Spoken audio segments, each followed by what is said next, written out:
$250 a month. Hello, everybody. This is Paul Romero and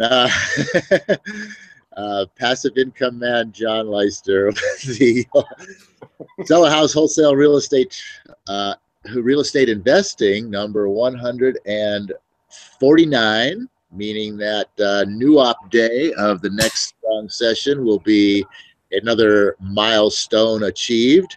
And today we're going to have a pretty interesting discussion. I think John and I are both on the same page about our discussion today, which is, I'm going to just throw this out there, kind of the age-old question of, operations versus marketing and production versus sales.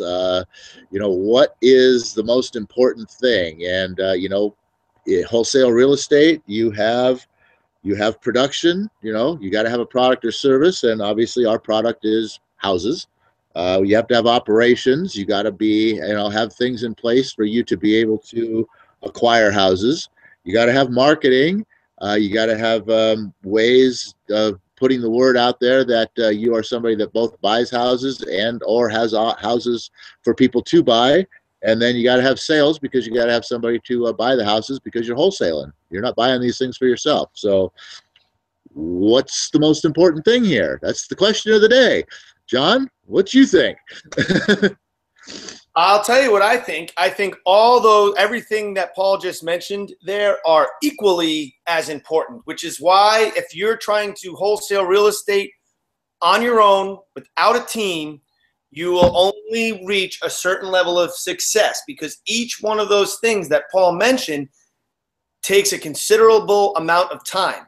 And you might not be good at all those areas. So you're not fully optimizing your production, your contracts, and you're getting it through title and your sales. And you're not maximizing your operations and your financial statements. So to me, those parts of any business are all equally important. You need a team in place so that each one of those areas is fully optimized. But on the surface, ultimately where the rubber meets the road is in the sale, when the money comes in, because you took your product and you got it sold and you've got your paycheck on the way. So, that could be seen as the most important part of any business, because ultimately that's where the rubber meets the road. That is when the money's made. So I can agree with that 100%. But overall, all those aspects of any business, in my opinion, are equally important, because to have a business that is optimized, running at 100%, and maximizing every penny brought into the organization, you have to have the whole thing across the board. I think the reason why this has come up today, and this is a real estate hangout, so I'll share with you a recent deal, is that Paul and I have gone through a lot of phases in creating sellahousearizona.com, from PropertyNoodler system. The PropertyNoodler system. It started off probably with Paul and I back in the day meeting up with each other, and he had driven around town making lists of properties that looked like crap with the potential of being vacant, and I had been looking into code violations. So looking for what could possibly be a deal, looking for the quote-unquote motivational seller, which is what we're looking for to this day, just in a lot different place than we were looking at it 3 years ago. Just giving you the quick evolution of where we've come with the Property Noodlers. From the beginning, we spent a lot of time on the art of acquisitioning the deal. And we were also building a buyer's list simultaneously to that, trying to balance our books very unsuccessfully from that, and also building up, training employees, building up a team, what have you. And we recently just closed a deal. And lately, Paul and I have kind of farmed out the resale of our deals and have been focusing 100% really of our time on the acquisition of the properties and training people to go out there as part of the Noodler system to go and attract deals.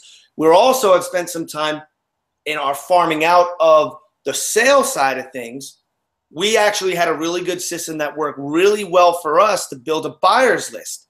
And, you know, quite frankly, we don't have anybody really in-house right now that is solely devoted to just building up the buyer's list and resale, which in light of why we're talking about this today, that position, in my opinion, is now open for people that don't want to talk to sellers, that are looking to just resell property and work directly with the buyers and the investors. Come on board. We've got a position for you now because, you know, we know how to do it, but we are focused really on acquisitioning properties. And really, we had a deal, and this is the most amazing thing about real estate to me. We had this deal. We're under contract for about $19,000. We've marketed it for a couple of weeks, and we had an offer at, I believe, 27. So we assigned this to that buyer for 27, who turned around and tacked on, assigned it for another 9,000 to someone who assigned it for another 10,500. And ultimately, what we sold for 27,000 resold for $46,000. And that was like an aha moment for me to be like, we really need to get the sales department in-house, because who wants to be leaving $19,000 on the table? Not me. So that's kind of the basis for this conversation. Really, in my opinion, this is what got me thinking about this, is that, you know, it would appear that that in this case, sales seems to be the most important part of the business, maybe because that's the part of the business that I feel we need to make stronger with the PropertyNoodler team. So that's my thoughts. Yeah, and I'm going to go back to the beginning a little bit there and just look at, go back to the original argument of, okay, sales versus production in wholesale real estate. Now, you know, in corporate America, bottom line, no question about it, sales, absolute, hands down, rubber meets the road. Without sales, you ain't got squat, because you got no money coming in, you can't pay for anything. and that doesn't change with wholesale real estate by any means. Without selling the deals that you get, you ain't got squat because you got no money coming in. But you know, wholesale real estate is kind of a rogue business. And in a rogue business, corporate America, you know, rules, regulations, laws, whatever you want to call them, concepts and theories don't necessarily translate 100% accurately over to, you know, a wholesale business. And in my mind, you know, you can go out there and you can build a buyer's list. You can have a buyer's list 1 million strong. But if you don't have a property to sell, what the hell good is it? You know what I mean? So the production and the sales department, when it comes to wholesale real estate, really are just as equally as important as the other. Because if you don't have a property to sell, you don't have nothing. And if you don't have anybody to sell it to, you don't have nothing. So you can have one without the other, and you ain't got squat. You got to have both, and you got to be, you know, strong enough in both areas that, you know, one can support the other. And that's where we're at right now, is like John was saying, in the evolution of building Sell a House Arizona and the PropertyNoodler system and all that. Our number one focus has been upon acquisitions, because we do have, you know, a buyer's list. I'm not going to say it's a good buyer's list. I'm not going to say it's a great buyer's list. It's a good enough buyer's list. We've sold virtually every property. I think there's only been 1 or 2 properties that we didn't sell that we put under contract, and one we knew we weren't selling. So that was, you know, right from the very beginning. So, you know, we have a buyer's list that has been sufficient for the kind of sales that we've been making and the amount of properties that we've been acquiring, et cetera, and so on, until, you know, recently, when we've sort of built the Noodler system and started expanding the team. And along with that, we've also experienced and maybe been a little bit spoiled by some sort of end user buyer sales that we've been making on some of our properties, and obviously increasing our profit margins dramatically over the, you know, standard sale to a fix and flip investor, which that is, you know, probably a huge percentage of our buyers list right now. You know, when you, even if you combine the whole team and everybody that everybody has on board, that's That's a huge percentage. And when you build your buyers list, that's probably, especially in the beginning, going to be a huge percentage of the buyers that you have on your list. And we all know what fix and flippers are willing to pay for a property, and you're not going to get as big of a payday selling to the fix and flippers. And that's just the bottom line, because you have to leave room on the table for them to make a profit. Otherwise, you're not selling them the property and you're not making any money at all. So, getting to the point where we're at now, we've got some buy and hold buyers on our buyers list, which are great, because obviously they're going to be willing to pay more for their property, because they don't have to take in, the expenses of having to resell, having to hold the property, and having to do, maybe higher end repairs to make the property, resellable. They can do lesser costly repairs to make the property rentable, and they can afford to pay more because they're keeping the property. They've already got all of those holding costs and everything worked into that. And as long as they've got, a little bit of equity at the end of the day, they're good to go. So selling to those guys is obviously bringing in a larger profit. And then, as we've experienced recently, selling all the way to an end user buyer on the deal that John just talked about, us being able to capitalize on the full $19,000 difference there, that's going to be a difficult task to overcome. Now, cutting out the middle guy there, that's something that we definitely need to work on ASAP, and be able to capitalize on half of that difference right there. But you got to consider that it's great to sell to end user buyers, but end user buyers are one-time buyers. So you have to constantly be bringing in new end user buyers, and that's a whole gigantic system that you're going to have to create, marketing for, in order to attract that end user buyer on a regular enough basis that you're actually going to be able to sell to them. So it's just. So when it comes down to, like I said, the age-old question, production versus sales in wholesale real estate, that's where, and then, now we get into operations and marketing, the two ends that I just talked about. If you want to bring in end user buyers, you've got to create a system there to continually attract those. You need a whole new marketing program to do that with. And then you've got your operations of just running the day-to-day, getting a deal and closing a deal. So there's a lot to go involved with all of this. And, it's like John said, hey, we definitely are ready to start building that system in the sales department area. So if that's something that you want to be on this team as a part of, give us a call. But I'm going to toss it back over to John to get his, because I know his wheels are just, I can see the smoke coming out of his ears right now. They're spinning so fast. There's something, we're a wholesale real estate business. So the goal here when you're wholesaling real estate is that you resell the product without having to actually close on and purchase the product yourself, which is why for so many people who are new to real estate that don't have money, this is an amazing and awesome vehicle, because it gives you the opportunity to contract a property and resell that property without having ever put really much money into the property. And I say without having to put much money into the property is because we're opening escrows with $100.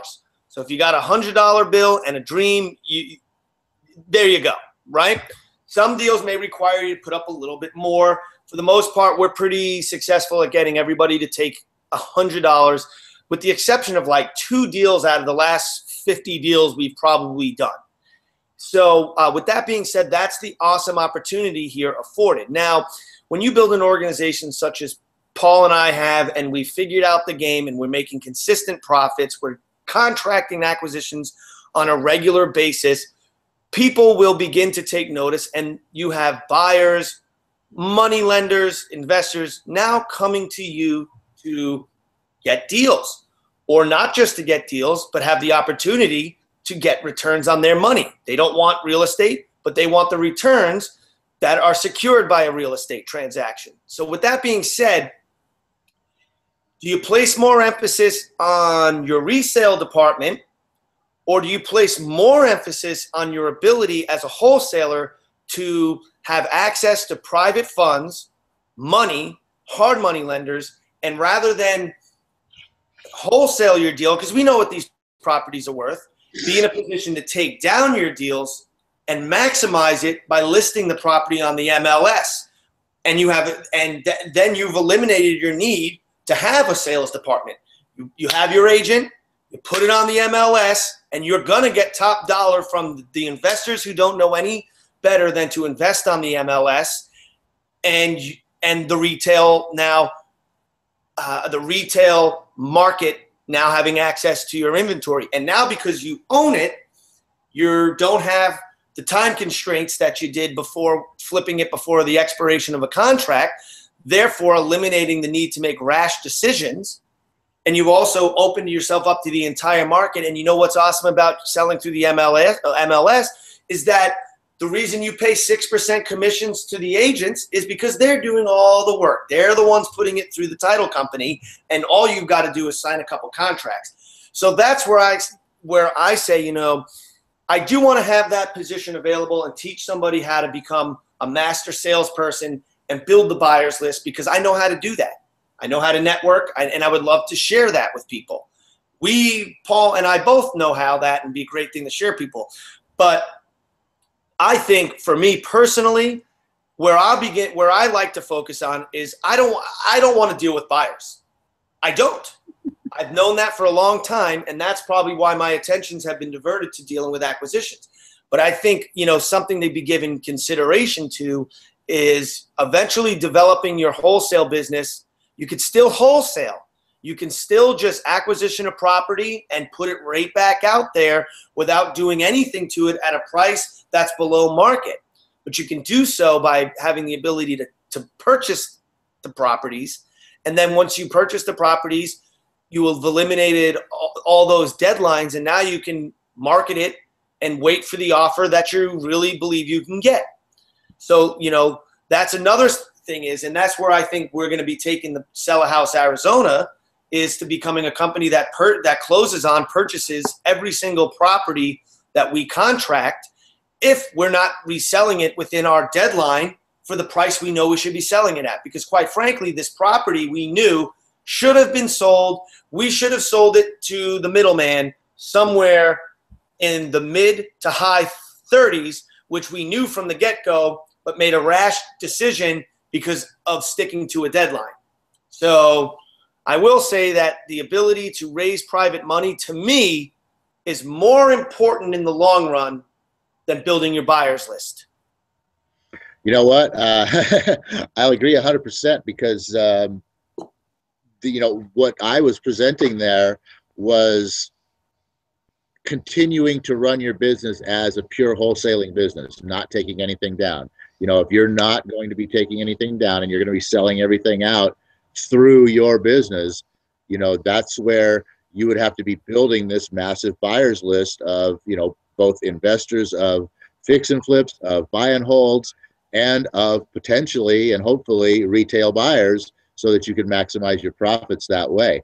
Whereas, as John pointed out, another key element to the whole wholesaling, and again too, you know, this is sort of a part of being, you know, a rogue business, is that, you know, in corporate America, yeah, you're out there looking for, sometimes you're looking for investors to, you know, start a new sort of division within your corporation or whatever like that. But, you know, looking for investors in this business here for people who want to continually, you know, roll funds through your business type of situation, or have people who just want to, you know, like John said, just get a return and say, you know, here, I got this much money, put it out into something where I can just have this return coming back in. You know, there's a couple of different types of ways that you can go about getting some money from investors into your business. But yeah, that's the whole different,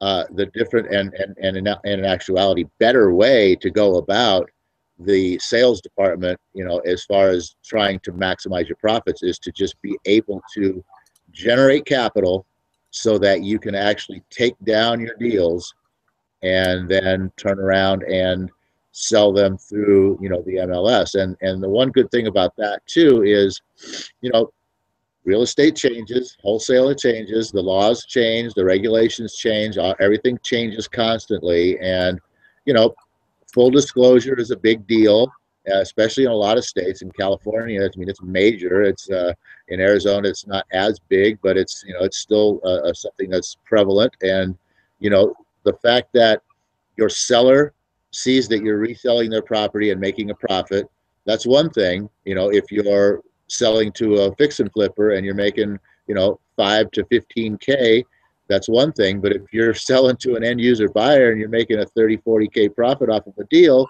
your seller's not going to be too happy with that. And the same thing on the other end too. Your buyer, your investor maybe sees that you're making a big fat, wholesale assignment fee, and they're getting squeezed into this little bit of a profit deal. And especially with the fix and flip guys, hey, you went out and scored a great deal and you're able to sell it to them at what they would buy from any other guy normally, but they see you making a big fat assignment fee. And there's guys out there, not everybody, but there's guys out there that are going to balk at that, and they're going to back out of your deal, and they're not going to want to buy your property because you're making too much damn money. So being able to take down your property completely eliminates that, because you're actually closing the sale for what it's contracted at, which your seller's completely happy with. And then when you turn around and sell it to your end user, to your buyer, to your investor, whoever, they don't have a freaking clue what you paid for it. So you can sell for whatever the heck you want. And even if they do see it listed somewhere, recorded as a sale on the MLS or whatever, hey, tough cookies. That's what I paid for it. You want it. This is the price, So definitely raising capital in when you get involved into a wholesale real estate business is something that should be right up there in as your third kind of trifecta most important piece that absolutely has to be necessary. Whereas we talked about production, being able to get deals and selling them go hand in hand. Without one, you don't have the other. But I would put, like John says, I would put raising capital on there right at the same plane as those two items. Yeah, I'll compliment too that when you start out having that buyer's list is extremely, extremely important. But I think one of the things that most wholesalers don't place an emphasis on is they get in that trap, and it's a trap, of flipping properties. Because guess what? When most wholesalers think they're real estate investors. You're not a real estate investor. You're not investing your money in a single piece of real estate. You're not an investor. You're a flipper, and it's a full-time job. You are living off earned incomes. You're not living off of investments. That's, I think, something that needs to be overcome, is your own mindset, your own way of thinking. You're not truly, and I'm going to say this again, you are not truly a real estate investor if you're out there flipping properties. You're not investing anything, but you're working a job.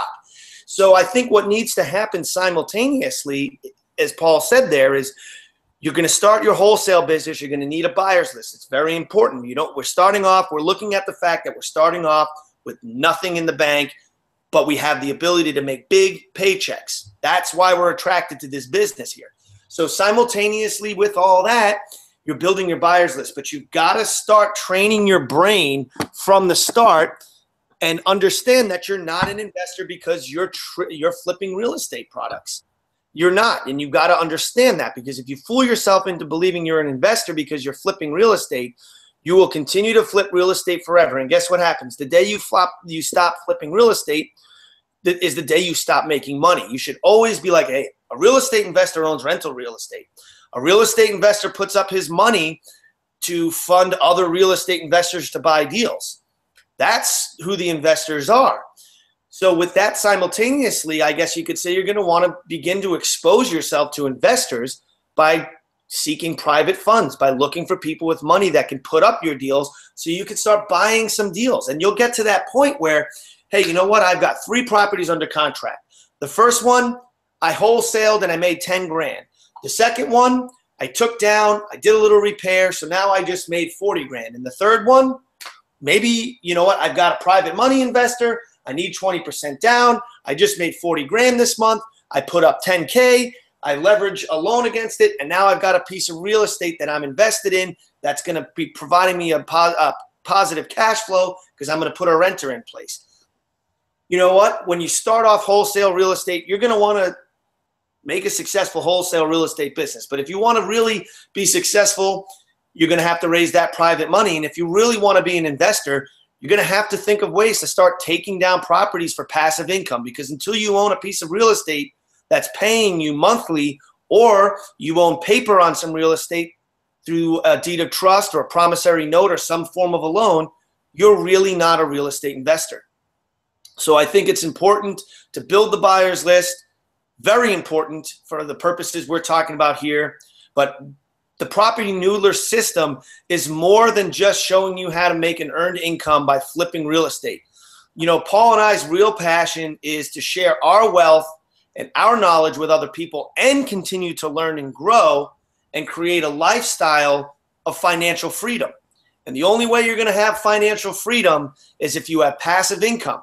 And the definition of passive income is you have, if you look at the Robert Kiyosaki definition, is you have enough money coming in passively that it covers your monthly expenditures.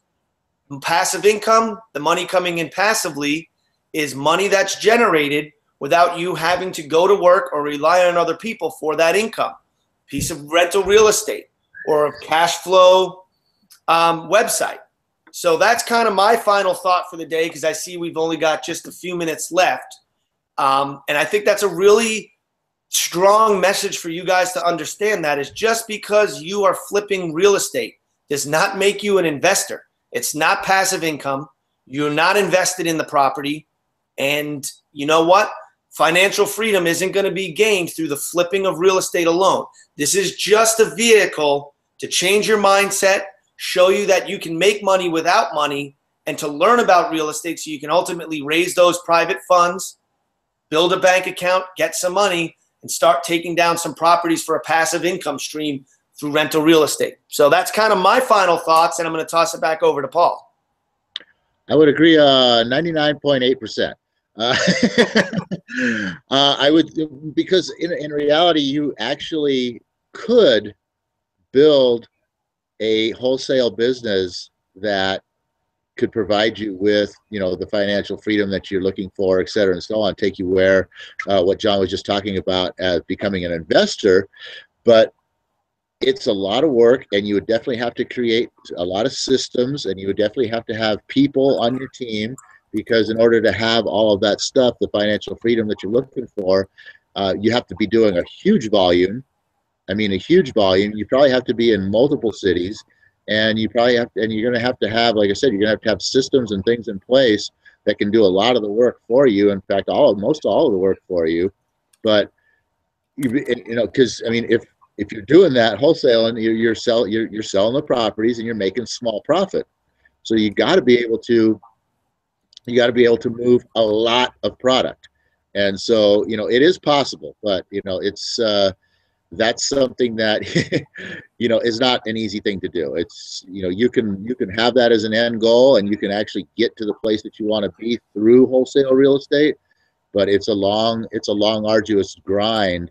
Whereas, like John is talking about, if you actually shift your focus upon somehow being able to start investing in real estate opposed to just flipping real estate, then you can actually start creating, some passive income streams for yourself and get to a position where, you've got the money coming in every month that you're not having to work for. And that's really what, this life is all about. That's how you get the financial freedom that you're looking for, is to have money coming into your bank account every month that you did squat, that you were sitting on the couch eating Cheetos and it showed up anyway, because if that ain't happening, you're working for it. And if you're flipping houses, whether it's wholesaling them is flipping them, or you're rehabbing them is flipping them, you're out there and you're working for your buck. And like John says, the day you stop working for that buck, the buck stops coming in. So, yeah, I would agree 100% with the fact that you have to switch your mindset over to investing in real estate. as quickly as possible, as quickly as you can get going in it. And the best, easiest way to do that is through the utilization of other people's money. It's, you know, raising capital from through other people. And so with that, unless John's got something else he'd like to throw in here, we're going to call it a day. Call it a day. All right, I'm going to call it a Freedom Friday, and I'm going to say everybody go out and have a great climax or pinnacle or whatever you want to call the end of your strong session here to celebrate the 5 days of power working time that you put in, and just don't finish it off with a weekend if you don't mind. And with that, I'm going to say, oh, universe, I ask not for more riches, but for more wisdom, with which to make better use of the riches given to me at birth, consisting of the power to control and direct my own mind to whatever end I might desire. And the chipmunks must like Napoleon Hill too. They're just cheering away over there. All right, everybody, see you back here on New Update for